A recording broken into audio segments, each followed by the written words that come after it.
So now that you know what AsyncTask does in general, we've talked about some of its key methods, let's go ahead and talk about what black box and white box frameworks are, and then we'll show how AsyncTask implements both these types of frameworks to reveal more about its structure and functionality. And this is really, really cool stuff. It is generalized above and beyond what's covered with AsyncTask, but it's important to understand also how AsyncTask uses these different types of frameworks to carry out its capabilities.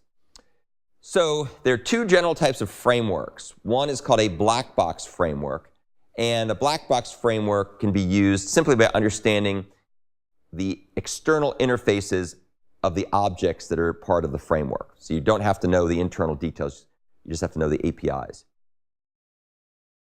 These frameworks are typically reused, the framework components are typically reused by parameterizing and assembling objects based on classes in the framework.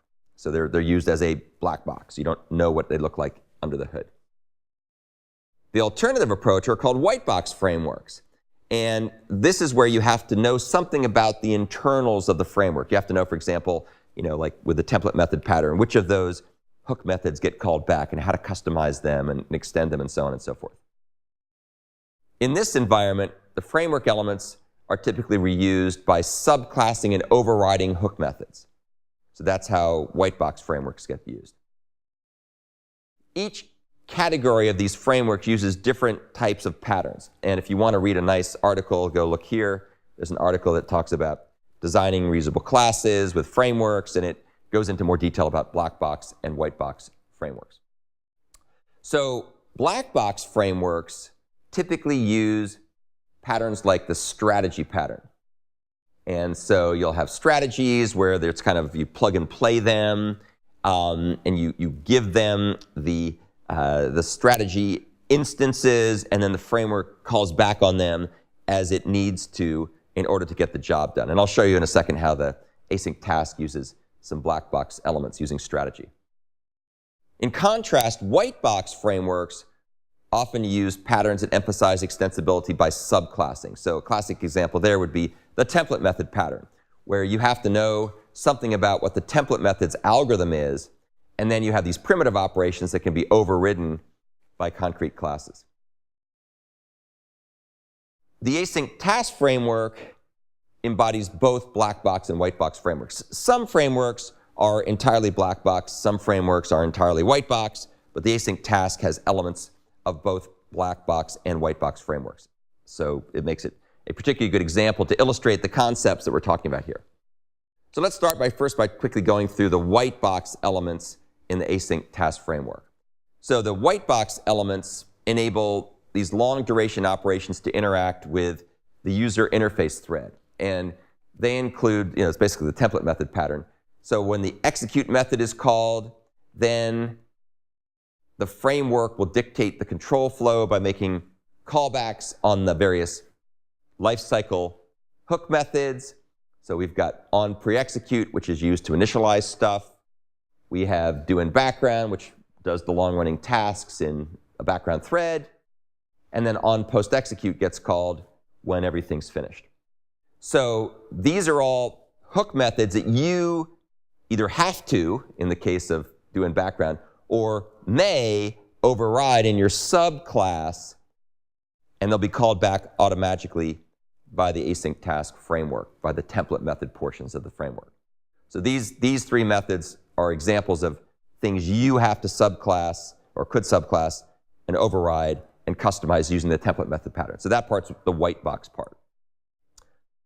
One of the things that's cool about this particular variant of the template method pattern, which you don't really get if you just read the template method pattern in the Gang of 4 book, is that these different hook methods can run in different threads. So on pre-execute, on post-execute, execute in the UI thread, do in background, executes in the background thread. Let's now talk about the black box elements of the AsyncTask framework. So the black box elements in the framework are used to control where the task actually runs, what thread actually runs the background processing. And as you'll see, there can be multiple threads. And this uses the strategy pattern. So what you can do here is you can basically give the configuration of the background concurrency model, which is given a default, and then you can change that default if you so desire. You can change the default by passing in a strategy to control this. And what happens here is that when the doInBackground method gets called, it depends on the strategy that's passed in to determine where it runs. There's a couple of different strategies that are provided by the AsyncTask framework. The one that comes in by default is called the serial executor. And this is kind of a funny name because what it means, and if we have time, we'll look at the implementation later. What this means is that all the AsyncTask objects running in a given process will all be queued up in a single work queue, and one thread in the background will run those task work items one at a time in a background thread. So they're executed sequentially in a background thread. So they're not running in the user interface thread, but they're running sequentially in the background, in a one background thread, one at a time. That's like the single worker thread model. And that's what you get by default. And it's provided by a policy called serial executor. And here's kind of what it looks like. The serial executor executes tasks one at a time in serial order. And here's how it does this. So you can see that serial executor is a class that implements the executor class. We've seen executor before from the executor framework. And what it does is it has a deck of runnables called mtasks, and it has a given runnable that's the currently active task. So these are the two fields it has. The execute method, which of course is what it inherits from executor, is going to be passed in a runnable to run. And what it's going to do is this method is going to essentially put into the queue, into the deck rather, the following lambda expression. And I wrote this as a lambda expression. I think it's actually not written as a lambda expression in the code, but it could be a lambda expression, so I used it because it's cooler. And so it's going to enqueue into this queue the following runnable, which is going to try to run the runnable that's passed in, and assuming it works, or even if it doesn't work, it's going to call schedule next, and we'll see what schedule next does. But this is basically queuing up this work in the mtasks deck. So then this guy goes and says, is there currently anybody who's running? And if the answer is no, it calls schedule next. And what schedule next does, you can see it's a synchronized method, so it'll run correctly if it's called from multiple threads. Schedule next will try to get the next element off of the deck, and if it succeeds in getting the next element off of the deck, then what it does is it goes ahead and executes that element in the thread pool executor. And we'll look at what the thread pool executor is in just a second. So this serial executor uses a thread pool with multiple threads, but it only lets one task, one runnable, run in that pool of threads at a time. Kind of weird, but that's what it does. And the reason that they do this is because they wanted to avoid confusing developers by requiring them to write synchronized code in their async tasks. This way, each async task, all the async tasks run one at a time, so you don't have to worry about synchronizing them. So there's some apps, however, that need to be able to run async task objects in parallel instead of serially. And your Palantir simulator is an example of that. So you need to be able to run all those gazing threads in parallel rather than one at a time, because it wouldn't work if you ran them one at a time, or it wouldn't work correctly one at a time. So in that case, we actually have a pool of background threads, and they're all going to be able to run concurrently up to the number of cores that we have configured in our virtual machine. And the way we do that is we can call execute on executor, passing in a strategy, which is the thread pool executor strategy. You'll notice that that thread pool executor strategy was used in the serial executor model, except this piece of code here made sure only one thread at a time was actually ever running in that pool of threads. Whereas this is going to allow multiple tasks to run in parallel in a pool of threads. And this is what it looks like. This is kind of interesting. So you can see that this is the code that implements the thread pool executor strategy. Over here, we have so-called CPU count, which is going to be configured by default to the number of available processors on the machine. Core pool size will be the CPU count plus 1. Max pool size is CPU count times 2 plus 1. So basically, the default core size is 1 plus the number of cores, and the maximum pool size is 2 times the number of cores plus 1. So that'll keep it growing up to a certain point, but it won't allow it to grow huge. And then down here, we're going to keep the threads alive for 1 second, as we'll see in a second.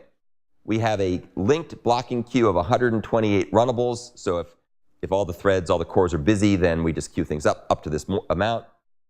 And then here's thread pool executor. As you can see, it makes a new thread pool executor with core plus 1 default threads, growing up to core count times 2 plus 1 threads if needed. We keep those threads alive for a second. We have the work queue, which is this guy used, the pool work queue, which is used if all the cores are busy, it just queues them up to a certain amount. And this is the way that they define that. This has changed over time. Earlier versions of Android had much larger number of threads. They had 128 threads that could be the max, and they only had 10 items on the queue. Later versions of Android said, that's too many threads. Let's keep a smaller number of threads, but let's make the queue bigger. I don't know why exactly they did that, but that's what they did. Okay, you can also define your own custom thread pool, and that's what you'll do for assignment 4A.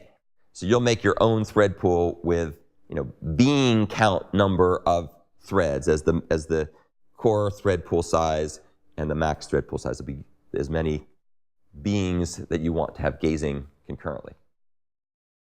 And of course, you can learn about how to do that by looking at the executor service stuff and the executor thread pool and the thread pool executor stuff. So this is basically a strategy. Pass the strategy in to do this kind of stuff.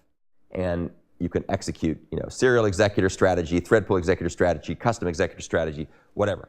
And these are done in a black box way. So you don't really have to know the details. You just say, I made myself a thread pool executor, or I used one of the predefined policies. Here it is, use it.